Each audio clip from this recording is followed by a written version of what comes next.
केर मताय केर गोथार केर मताय दिनै खालायजाखा नुयंमावो आगिनि सिस्टेम रायजानो रोगैनो मताय रजागो फियाबा केर ओंखे कायसा आरि खाओ खंकायो आ खंकायमानि रक एबा अ केर मताय रनो केबो नायमाया नि हिंपानो नुगमाया थांमाया नि हिंपानो दाबो खतरखा आगरतलानि नुयंमावो केर मताय कायजाकबानि रगनो नायनिबो सेप जराबाय बाक्सा गोदालै उङै थांका नै सायखनारका तिनि मन्त्रफ्रा डक्टर मानिक साहा नुयंमावो केर मताय खुलुमना थांगै ताय लगियो तंबायखा बीजेपी हासे तांफां बिपिन देबबर्मा जनजाति मोर्चानि प्रेसिडेंट कटाल अभिजित देबबर्मा ताय जुदा जुदा आदंरो बरक तिनि मन्त्रिफ्रा बाय बाक्सा थांमा बाय बाक्सानो रोंसारनाय रक बहायनो थांमानि नुगजाखा नुयंमावो ताय मन्त्रिफ्रा सायखनारखा दाबो तिप्रासा लोकरकनि जुदा जुदा तेर मताय रकनो बरम रोजागै दङ आबागै जतनो खादं खाजाबै खालायलाय दङ हनै सायखनारखा ताय नांमासक बरम रोजागै अ हापां फायमानि यागुलो नांमासक बरम रोजागै बागैनो दाबो खादं खाजाखै मताय खालायलाय दंमोन हनै सायखनारखा कक्टमा थुमनारनो मन्त्रिफ्रा डक्टर मानिक साहा এখন এটা ত্রিপুরার ঐতিহ্যবাহী পূজা এবং আমরা একদম যখন ছোট ছিলাম তখন থেকেই এই কেয়ার পূজা তার যে অনুভূতি এবং তার যে বিষয় আমরা জানি সবাই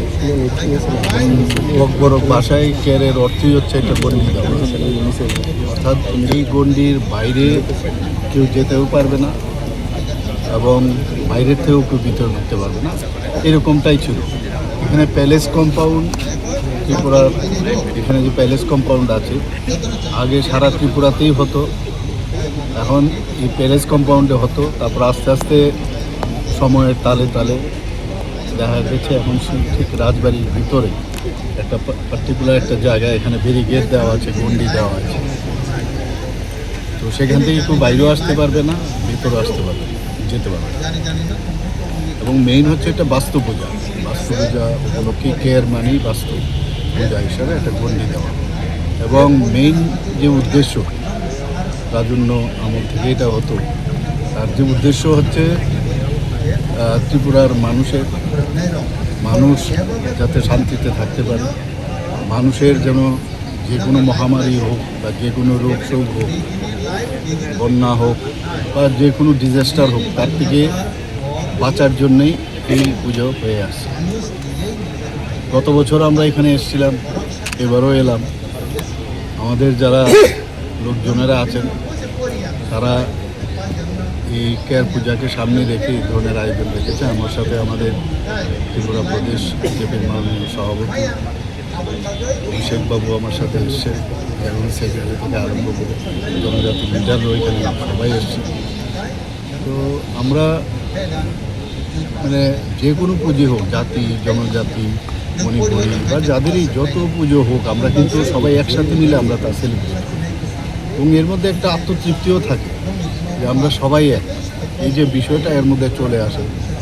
আগে কিন্তু কেয়ার পূজা আমরা এখন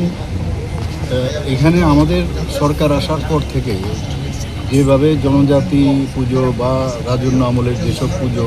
বা তাদেরকে সম্মান দেওয়া সেটা কিন্তু আগে আমরা দেখিনি আমরা আসার পর থেকে কিন্তু সেটা করছি গত বছর আপনারা নিশ্চয়ই ছিলেন এখানে তো আমরা সাড়ম্বরে এই পুজো আমরা পালিত করেছি আজকে আমি এই কেয়ার পুজো উপলক্ষে সমস্ত ত্রিপুরাবাসীকে আমি শুভেচ্ছা জানাবো আমরা সবাই মিলে একসাথে আমরা মাননীয় প্রধানমন্ত্রীজি যে কথাটা বলেন যে সবকা সাথ সবকা বিকাশ বিশ্বাস সবকা প্রয়াস আমরা সবাই মিলে একসাথে থাকবো সবাই আমরা সুখে শান্তিতে থাকবো সেই আহ্বান জানিয়ে আমার ইচ্ছা আছে এবং ভগবানের কাছে আমি সেই স্যার আরেকটা বিষয় হচ্ছে অস্মিতাকে নিয়ে দেখা যাচ্ছে বিরোধীরা রাজনীতি করছে অস্মিতা যেহেতু রাজ্যের এবং উত্তরপ্রদেশের হয়ে চাকরি করছে এবং তিনি কমনওয়েলথ গেমসে গোল্ড জিতেছে কি বলবেন বিষয়টা নিয়ে যে রাজনীতি দেখুন গতকালও আমি দেখেছি আমাদের মাননীয় স্পোর্টস মিনিস্টার টিঙ্কুবাবু বিস্তারিতভাবে এই বিষয়ে বলেছেন যারা বলছেন তারা কি করেছেন আগে ওদেরকে জিজ্ঞেস করুন এই যে আমাদের অলিম্পিয়ার আমাদের যিনি কর্মকার আছেন দীপা কর্মকার, ওর সম্পর্কে আমাদের ইতিহাস তো আমাদের জানা। আমরা যেভাবে আমাদের পার্টি এবং কেন্দ্রীয় সরকার তখন ছিল, তাদের সহায়তায় আমরা কিন্তু ওকে সেই ব্যবস্থা আমরা করেছি। তেমনি অস্মিতাদের এর আগেও আমার ফটো নিশ্চয়ই আপনারা দেখেছেন, বিভিন্ন জায়গায় আমরা তখন যতটুকু আমাদের সামর্থ্য ছিল সেই অনুযায়ী তাকে আমরা সম্বর্ধনা দিয়েছি, যা যা দরকার আমরা করেছি। এখন ও যেহেতু ওখান থেকে তাকে উত্তরপ্রদেশ থেকে তাকে বলেছে তুমি আসো এখানে, আসলে আমরা তোমাকে যে প্ল্যাটফর্ম দরকার সেটা আমরা দেব, চাকরি দেব।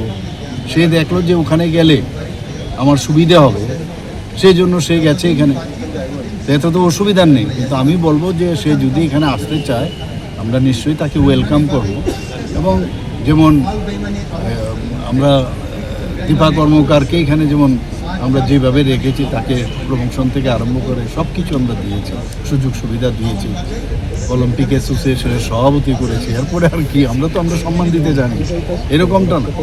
ওনারা তো বসে থাকে কি করেছেন, ওনাদের আমলে কি করেছেন সবাই জানে। স্পোর্টস নিয়ে রাজনীতি, ওনাদের যদি ক্যাডার হয় তাহলেই প্রমোশন পাবে। তো বিভিন্ন জায়গায় খেলাধুলাতেও দেখেছি যে বিভিন্ন যে ন্যাশনাল লেভেলে খেলা হোক, 50% দেখা যায় নিজের সামর্থ্যে গেছে আর বাকিটা ওদের রেফারেন্সে গেছে। এগুলো তো ইতিহাস সবাই জানে, এদের এইগুলো আছে। কিন্তু আমরা যেভাবে যেসব আপনারা দেখেছেন, ফুটবল গ্রাউন্ডই হোক, আজকে অ্যাথলেটিক ট্র্যাকই হোক, হকি গ্রাউন্ডই হোক, আমরা স্পোর্টসম্যানদের নামে কিন্তু আমরা এইগুলো নামাঙ্কিত করেছি। কোনো নেতা নেত্রীর নামে আমরা কিন্তু করিনি, আমরা সম্মান দিয়েছি, আগামী দিন আরও দেবো। এগুলো কি প্রমাণ করে না যে আমরা স্পোর্টসম্যানদের কিভাবে আমরা সম্মান দিতে জানি? তো এদের কাজই হচ্ছে খালি কিভাবে কোন জায়গায় একটু ইচ্ছে করে এটাকে দুর্বলতা মনে করে চেষ্টা করে, কিন্তু মানুষ এগুলো জানে। এবং আমাদের তরফ থেকে আমরা সবসময় স্পোর্টসম্যানদের আমরা আগামী দিন আরও